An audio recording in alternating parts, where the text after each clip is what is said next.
বলেছি, আমার দয়াল নবী বলেছিলেন, ও আমার স্বামী, তুমি অনুভব করছো তুমি তোমার বৃদ্ধ মাকে কাঁধে করে 1 বছর নয়, 2 বছর নয়, 7 বছর ঘুরেছে বলো, আজকে তুমি এটা বলছো তোমার মায়ের হক আদায় করেছো। বলে শোনো ও বাবারা, শোনো গো, ও মা শুনে নাও, শুনে নাও, আমার দয়াল নবী ওই সাহাবীকে বলেছিলেন, ও আমার স্বামী গো,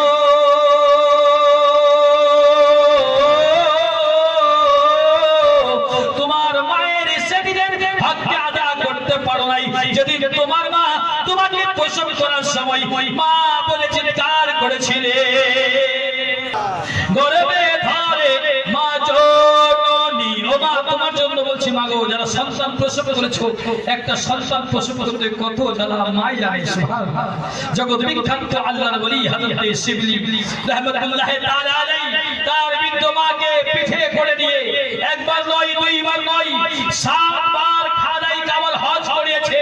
7 বার হজ করার পরে জগৎ বিখ্যাত আল্লাহর ওলি হযরত শিবলি রাহমাতুল্লাহ তাআলা আলাইহি ওই মক্কা নগরের একটি নিরিবিলি জায়গায় বসে বসে অনুভব করছেন, আমার বৃদ্ধ মাকে আমি 7 বার হজ করিয়েছি, আজ হয়তো এই শিবলি তোর মায়ের হক আদায় করে দিয়েছিস।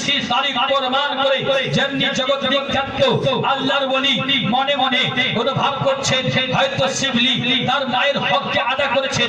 সঙ্গে সঙ্গে হাত দিতে গায়েব থেকে আওয়াজ আসছে, এই শিবলি, আজকে তোর বৃদ্ধ মাকে, তোর বুড়ি মাকে 7 বার হজ করিয়ে তুই মনে মনে পরিকল্পনা করছিস, মনে মনে অনুভব করছিস তুই নাকি তোর বুড়ি মার হক আদায় করে দিয়েছিস, তোর মায়ের হক আদায় করে দিয়েছিস। তবে সব আল্লাহু আকবার, এই শিবলি তোর মায়ের তুই সেদিনের হক আদায় করতে পারিস নাই। বাল্যকাল অবস্থায়, শিশুকাল অবস্থায়, যে দিন তুই বিছানার মধ্যে পেশাব করে দিয়েছিলি, তোর মা সারা রাত ধরে তোর পেশাবে শুয়েছিল, তোকে সুন্দর জায়গায় দিয়েছিল।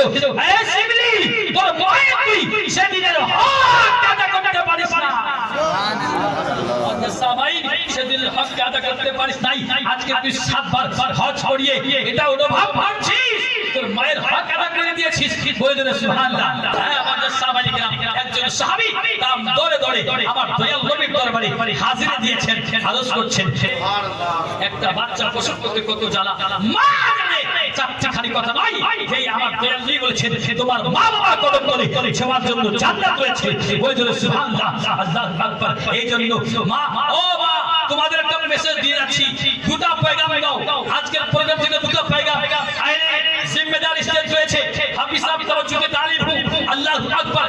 এই পৃথিবীর বুকের মধ্যে সমস্ত পুরুষ মানুষ যদি অন্ধ হয়ে যায়, 2 চোখে দেখতে না পারে, শরীয়তের হুকুম, শরীয়তের আদেশ, পৃথিবীর বুকের মধ্যে কোন পুরুষ মানুষ যদি দেখতে না পায়, সবাই যদি অন্ধ হয়, তবু সত্য মায়েদের জন্য, মা বোনের জন্য পর্দা করা ওয়াজিব আছে।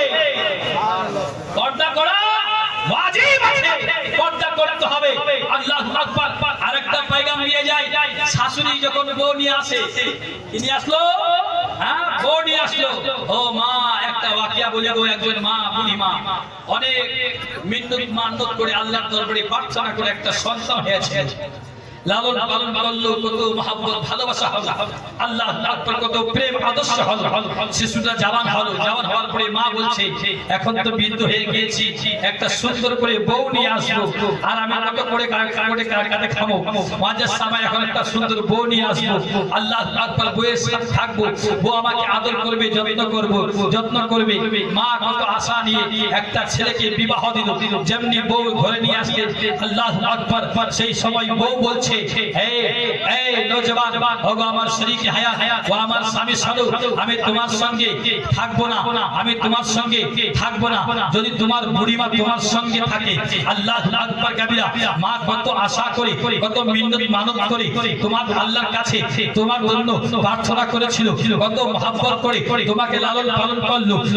তুমি জওয়ান হলে তোমাকে বিয়ে দিল, তোমাকে বিয়ে দেওয়ার পরে মার মনের একটা কত আশা ছিল, অন্তরের মধ্যে কত জজবা ছিল ছেলেকে বিয়ে দেব, আমার বৌমা আসবে, আল্লাহু আকবার কাবীরা, সুখের সংসার হবে। কিন্তু মাদ্রাসা ভাই যেমনি ছেলেকে বিয়ে দিয়েছে, বউ ঘরে আসলো, কিন্তু বউ শর্ত করছে, হে আল্লাহর বান্দা, ওগো আমার স্বামী, শোনো শোনো, যে তোমার বুড়ি মা যদি, তোমার মা যদি আমার সঙ্গে থাকে, তাহলে আমি তোমার সঙ্গে থাকতে রাজি নাই, আমি তোমার সঙ্গে থাকবো না। একজন মা হয়ে আল্লাহু আকবার কাবীরা তার স্বামীকে বাধ্য করছে তার বুড়ি মাকে জুদা করতে। মাদ্রাসা ভাই, ও মা শোনো গো, যেমন প্রমাণ হয়, যেমন তোমার মা তোমাকে জন্ম দিয়েছে, তোমার মা তোমাকে দুনিয়া দেখিয়েছে, তোমার মা তোমাকে কায়নাত জাবিতে নিয়ে এসেছে, যেমন তারিখ প্রমাণ করে আমার দয়াল নবী বলেছেন, যেমন আল্লাহর দরবারে তোমার মা যদি তোমার জন্য বদ দোয়া করে, তোমার মা যদি তোমার জন্য নেক দোয়া করে, আমার দয়াল নবী বলেছেন, আমার আল্লাহর দরবারে সঙ্গে সঙ্গে তোমার মা বাবার দোয়া কবুল হয়ে যায়। বলে যেন সুবহানাল্লাহ।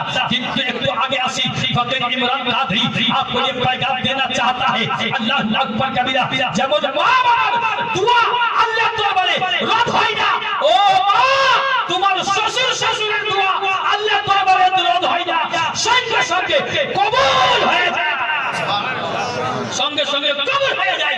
এই জন্য বলছি, তোমার মা দোয়া যেমন আল্লাহর দরবার থেকে রদ হয় না, তোমার শ্বশুর শাশুড়ির দোয়া আল্লাহর দরবার থেকে রদ হয় না।